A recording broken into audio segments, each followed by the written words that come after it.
La Chambre des représentants des États-Unis, théâtre d'une deuxième journée consécutive de chaos.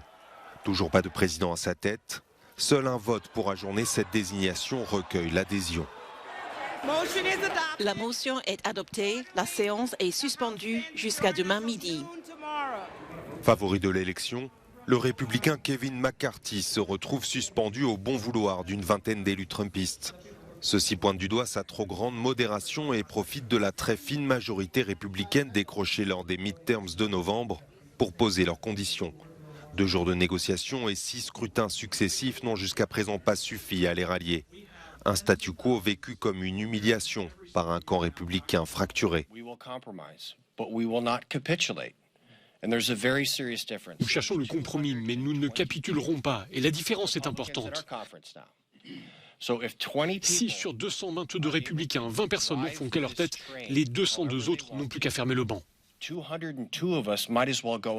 Malgré le soutien apporté par Donald Trump au candidat Kevin McCarthy, la vingtaine de voix manquantes sur les 218 nécessaires pour lui permettre d'accéder à la présidence de la Chambre ressemble de plus en plus à un gouffre.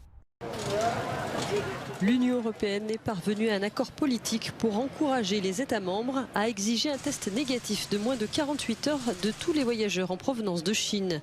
La décision a été prise à l'issue d'une réunion d'experts cruciale à Bruxelles. L'accord prévoit également d'autres mesures, telles que l'utilisation de masques sur les vols en provenance de Chine, le contrôle des eaux usées des avions ou encore un séquençage accru du virus. L'objectif est d'accélérer la découverte de nouveaux variants possibles en provenance de Chine, car des doutes subsistent quant à la transparence de Pékin sur la situation sanitaire dans le pays. L'ambition de l'Europe ne peut pas être de tenir à l'écart les variants qui pourraient ou vont apparaître en Chine, car ce n'est tout simplement pas possible. Cela n'a jamais fonctionné. Les variants qui ont commencé quelque part sur la planète ont toujours atteint l'Europe. L'objectif est donc vraiment la surveillance épidémiologique, de sorte que lorsqu'un nouveau variant émerge quelque part, assez rapidement, nous le sachions. Ainsi, s'il est nécessaire par exemple de formuler de nouveaux vaccins, nous aurons une longueur d'avance pour le faire. Le mot-clé de la réunion de Bruxelles était la coordination. Elle s'est inscrite dans un dispositif européen de réaction aux situations de crise rassemblant des représentants des ministères de la Santé et de l'Intérieur des 27. Les recommandations doivent à présent être avalisées par les États.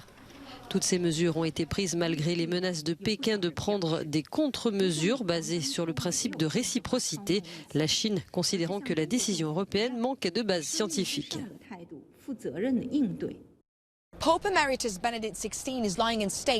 Le pape émérite Benoît XVI repose en paix ici dans la basilique Saint-Pierre. Son corps a été transféré ce lundi au Vatican. Pendant 3 jours et jusqu'à aujourd'hui mercredi, les gens ont pu rendre hommage à l'ancien pontife. Le premier jour, plus de 60 000 personnes sont venues faire leurs adieux à Benoît XVI, qui a été le premier pape à démissionner depuis 600 ans. Par la suite, après sa démission, en 2013, il est resté présent au Vatican. La première ministre Giorgia Meloni et le président Mattarella ont eu un moment pour lui rendre hommage avant le grand public. De nombreuses personnes ont fait le déplacement à Rome pour se recueillir. D'autres étaient déjà présentes dans la ville. Certaines ont également prévu d'assister à ces funérailles qui auront lieu ce jeudi et seront dirigées par le pape François à la basilique Saint-Pierre. Et c'est la première fois qu'un pape sera enterré par son successeur. Nous avons interrogé des personnes venues dire adieu à Benoît XVI. Écoutez leur réaction. Nous sommes d'Allemagne. Nous sommes venus en bus avec environ 50 jeunes. Nous voulons assister aux funérailles. Nous venons de rendre visite au pape. C'était la dernière fois que nous pouvions le voir en personne. C'était un grand théologien et un grand homme, un vrai modèle.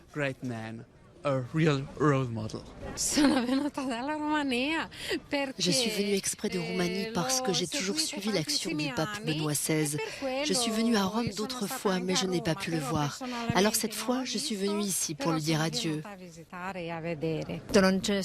Nous n'avons pas pu le voir dans la basilique, c'est pourquoi nous voulons rester jusqu'à demain et assister aux funérailles et rendre hommage à ce grand pape qui incarne l'humilité. Alors que le Vatican se prépare aux funérailles, la sécurité a commencé à être renforcée dans la capitale italienne. Environ 1000 policiers seront déployés dans les rues de Rome et une zone d'exclusion aérienne sera imposée au-dessus du Vatican. Des membres des familles royales d'Europe et des représentants des églises chrétiennes du monde entier se rendront en Italie pour assister à l'événement. Bien que le pape émérite ait demandé à avoir des funérailles simples, l'événement est déjà prêt à entrer dans l'histoire.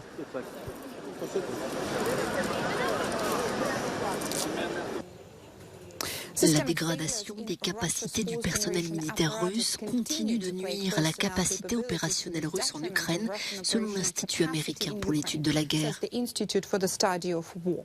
Selon le ministère russe de la Défense, la cause principale de la frappe sur Marivka est l'utilisation massive par le personnel de téléphones portables, malgré l'interdiction de le faire, ce qui a permis aux forces ukrainiennes de géolocaliser cette concentration de soldats. Pendant ce temps, le groupe Wagner met en cause le ministère russe de la Défense pour la campagne bloquée de Bakhmout. Depuis le début des combats, la plupart des 70 000 habitants ont fui, mais la ville est au centre de la campagne russe depuis des mois et Moscou a investi d'énormes ressources pour la faire tomber. L'épicentre de la guerre d'usure à Bakhmout a très peu de valeur stratégique globale pour la Russie. L'état-major ukrainien rapporte que les troupes ukrainiennes ont repoussé les attaques russes près de Bakhmout même. Un blogueur russe affirme que les forces du groupe Wagner ont lancé un assaut contre Krasnaora et continuent de tenter de pousser vers le nord en direction de Bakhmout depuis des positions près de Klishivka, Ozerianivka et Optna. Selon le chef du groupe Wagner, les opérations offensives de la milice russe à Bakhmout sont très compliquées car chaque maison est, je cite, une forteresse et les Ukrainiens ont des lignes défensives tous les 10 mètres.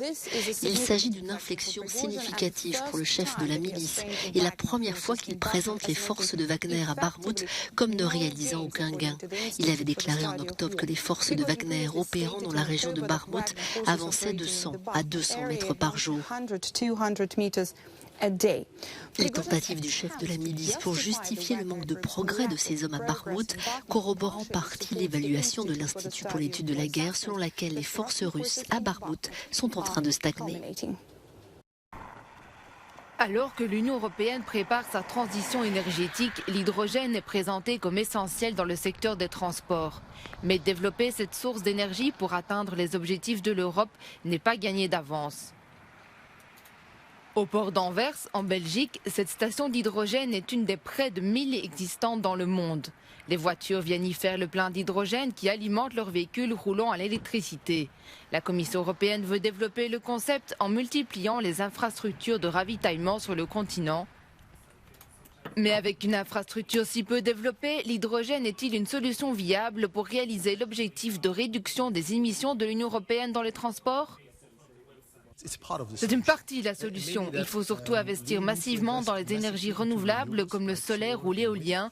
Le problème, c'est que lorsque vous avez recours à de l'énergie solaire ou éolienne, l'énergie n'est pas consommée. L'hydrogène est un moyen parfait pour stocker l'énergie.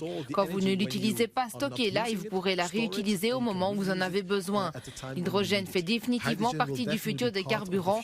Nous ne disons pas que c'est nous qui réaliserons tout, mais nous pensons que la majorité des équipements de transport lourd seront alimentés à l'avenir par l'hydrogène. L'hydrogène renouvelable, comme dans cette station d'Anvers, est fabriqué par électrolyse en utilisant de l'électricité verte pour séparer l'eau en hydrogène et en oxygène.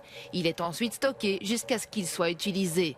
Bruxelles veut aussi exploiter l'hydrogène pour réduire les émissions dans d'autres secteurs, y compris la production de produits chimiques tels que les plastiques et les fertiliseurs. Mais pour cet expert et ancien fonctionnaire de longue date de la Commission européenne, produire de l'hydrogène en recourant à l'électrolyse n'est pas réalisable à une échelle si grande. Fabriquer de l'hydrogène par électrolyse est très compliqué et très énergivore. C'est la grande différence. Oui, nous avons vu notre professeur en produire en classe et donc nous croyons que c'est une solution, mais ce n'est pas le cas. Réaliser l'électrolyse de l'eau de manière industrielle est très complexe, c'est pourquoi elle n'existe pas, personne ne fait ça. La majorité de l'hydrogène est produite par des moyens polluants comme le gaz naturel, entraînant une quantité importante d'émissions de CO2. C'est pourquoi la Commission européenne veut assurer la transition vers de l'hydrogène fabriqué à partir d'énergie verte.